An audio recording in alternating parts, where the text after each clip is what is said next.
Hello बच्चों, आज हम आप लोग को जो है रियल नंबर वास्तविक संख्या का जो लास्ट वीडियो बताने जा रहे हैं। इससे पहले हम आपको 2 वीडियो बता चुके हैं और ये आपको लास्ट कर रहे हैं आज। ठीक है, तो आज हम देखेंगे कि आज ऑब्जेक्टिव में हम क्या क्या पढ़ेंगे। हाँ, और आपसे हम एक बात और लास्ट में पूछेंगे। ठीक है, सबसे पहले हम देख लेते हैं कि क्या पढ़ना है। ठीक है, उसके बाद हम आपसे लास्ट में एक प्रश्न करेंगे जो कि देखेंगे क्या है।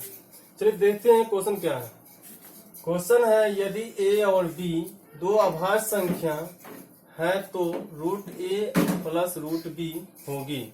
ठीक है, तो सबसे पहले ये देखेंगे कि कह रहा है कि a और b अभाज्य संख्या है। अभाज्य संख्या के बारे में जानते हैं आप लोग, वैसी संख्या जिसमें एक और अपने आप से भाग लगती है। ठीक है, जिसमें एक और अपने आप से भाग लगता है उसे ही अभाज्य संख्या कहते हैं। तो कह रहा है कि रूट अंडर ए और रूट अंडर बी का मान क्या होगा, मतलब क्या कहलाएगा, प्राकृत संख्या कहलाएगा, पूर्णांक संख्या कहलाएगा, परिमेय संख्या कहलाएगा या अपरमेय कहलाएगा। तो अगर मान लेते हैं कि ए का मान 2 और बी का मान 3 लेते हैं। ठीक है, तो इस तरह से हमारा √2 प्लस √3। ठीक है, दोनों हमारा अपरमेय है और अपरमेय का योग भी अपरमेय ही होता है। ठीक है, इस तरह से हमारा ऑप्शन क्या हो जाएगा, ऑप्शन नंबर 4 यानी अपरमेय संख्या। ठीक है, नेक्स्ट क्वेश्चन देखते हैं। क्वेश्चन कह रहा है कि 2 प्लस √2 है एक परमेय संख्या, एक अपरमेय संख्या, एक पूर्णांक संख्या या इनमें से कोई नहीं। तो हम यहाँ देख रहे हैं कि 2 बिना रूट का है जो कि परमेय है और प्लस √2। ठीक है, यह अपरमेय है क्योंकि इसका पूरा पूरा रूट नहीं निकलेगा। ठीक है, तो हम जानते हैं कि परमेय और अपरमेय का योग भी अपरमेय संख्या ही होती है। ठीक है, इसलिए हमारा आंसर क्या हो जाएगा, 2 प्लस √2 एक अपरमेय संख्या है। ठीक है, चलिए नेक्स्ट क्वेश्चन देखते हैं। क्वेश्चन कह रहा है कि 0.1211 2 फिर 2 401 है, फिर 2 डॉट डॉट है। देखिए, ये एक ऐसा संख्या है जिसमें किसी संख्या से भाग देने पर वह ना कटे, भाग लगते जाए, अनंत तक भाग लगते जाए, जिसका कोई निश्चित ना हो।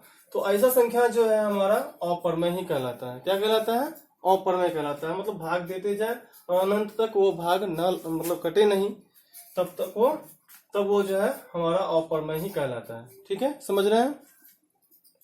चलिए हमारा अगला क्वेश्चन है, निम्नलिखित में कौन सी संख्या अपरमेय संख्या है। ठीक है, क्वेश्चन देख रहे हैं कि कह रहा है कि निम्नलिखित में कौन सी संख्या अपरमेय संख्या है। तो यहाँ देख रहे हैं √25। हम जानते हैं कि 25 का वर्गमूल क्या होता है, 5 होता है। ठीक है, तो ये हमारा क्या हो जाएगा, परमेय। √2 का पूरा पूरा वर्ग नहीं निकलेगा, ये हमारा अपरमेय है। 169 का भी वर्ग पूरा पूरा निकल जाएगा, यानी इसका हो जाएगा 13। और 625 है, इसका भी वर्ग पूरा पूरा निकलेगा तो क्या होगा, 25।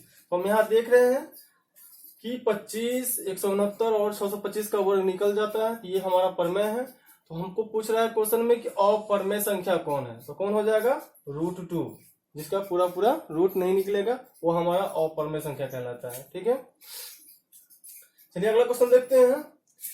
0.33 के पावर आवर्त को परमेय संख्या के रूप में बदलने पर प्राप्त संख्या क्या होगा। ठीक है, इससे पहले भी आपको इस टाइप का क्वेश्चन बता चुके हैं पिछले वीडियो में, और फिर इस वीडियो में आपको बताने जा रहे हैं।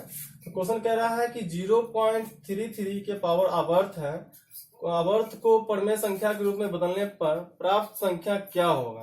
तो सबसे पहले हम ये देख लेते हैं कि 0.33 के पावर आवर्त है। इस आवर्त का मतलब क्या होता है, हम आपको पहले ही बता चुके हैं कि जितने अंकों के पावर आवर्त होता है उतना ही हम हर में अपना 9 लिखते हैं। ठीक है, यहाँ 2 अंकों के पावर आवर्त है ऊपर में, तो हम नीचे में क्या लिखेंगे, 2 9 लिखेंगे और इसको डिवाइड करके देखते हैं तो 33 से कम 33, 33 या 99, इस तरह से हमारा क्या मान आता है, 1/3। तो हमारा आंसर क्या हो जाएगा, 1/3, यानी ऑप्शन नंबर 1 आपका राइट आंसर हो जाएगा। चलिए नेक्स्ट क्वेश्चन देख रहे हैं। क्वेश्चन में दिया हुआ है कि HCF देख रहे हैं, HCF में दिया हुआ है मान 306, 657 बराबर 9। ये 9 जो है आपका 306 और 657 का जो HCF निकालेंगे तो इसका मान आएगा 9। तो इस तरह से हमारा LCM 306 और 657 का मान क्या होगा। ठीक है, क्वेश्चन फिर समझ लेते हैं कि क्वेश्चन में आपको जो है HCF 306 और 657 का जो मान है 9 दिया गया है। तो इस तरह से हमारा एलसीएम का जो मान है 306 और 657 का मान क्या होगा। तो इसको हम किस तरह निकालेंगे, देखते हैं कैसे निकालते हैं। सबसे पहले क्या करेंगे, जो संख्या दिया गया है, जैसे 306 दिया गया है, 306 गुने 657 दोनों को गुना करके, और आपका जो एचसीएफ का जो मान निकला है, एचसीएफ का मान कितना है 9, इसको हम क्या करेंगे 9 से डिवाइड कर देंगे। क्या करेंगे 9 से डिवाइड कर देंगे। अब देखिए 9 से डिवाइड करेंगे 306 में कितना मतलब कटेगा 9 तिया 27, ठीक 3 और 9 चक 36, ठीक है। तो आपका 34 मरतबे से जो है 34 मरतबे 306 कट जाएगा, और फिर 34 को क्या करेंगे 657 से मल्टीप्लाई कर देंगे। 657 को 34 से मल्टीप्लाई कर देंगे। तो मल्टीप्लाई करके देख लीजिएगा, आपका आंसर होगा 22,338, ठीक है। कितना होगा मल्टीप्लाई करके 22,338 होगा मल्टीप्लाई करके, ठीक है। इस तरह से आपका ये क्वेश्चन समझ में आ गया। चलिए नेक्स्ट क्वेश्चन देखते हैं हम। एक परमेय और अपरमेय का योग क्या होगा, ठीक है। ध्यान से सुन लीजिए, क्वेश्चन क्या कह रहे हैं कि एक परमेय और अपरमेय का योग क्या होगा। तो हम पहले भी बता चुके हैं कि परमेय और अपरमेय का योग हमेशा अपरमेय ही होता है, ठीक है। परमेय और अपरमेय का योग हमेशा अपरमेय ही होता है, इसलिए इसका आंसर क्या होगा अपरमेय संख्या, ठीक है। आपको शुरू में जो बोले थे क्वेश्चन आपसे पूछेंगे, तो ये क्वेश्चन हमारा ये है, ये लास्ट क्वेश्चन का जवाब आपको कमेंट में देना है, जो कि क्वेश्चन आपको पढ़ के सुना रहे हैं। और इस क्वेश्चन का जवाब आपको जितना जल्दी हो कमेंट बॉक्स में दे दीजिएगा, तो फिर हम आगे आपका नया वीडियो जैसे बहुपद से संबंधित जो होगा फिर बताएंगे।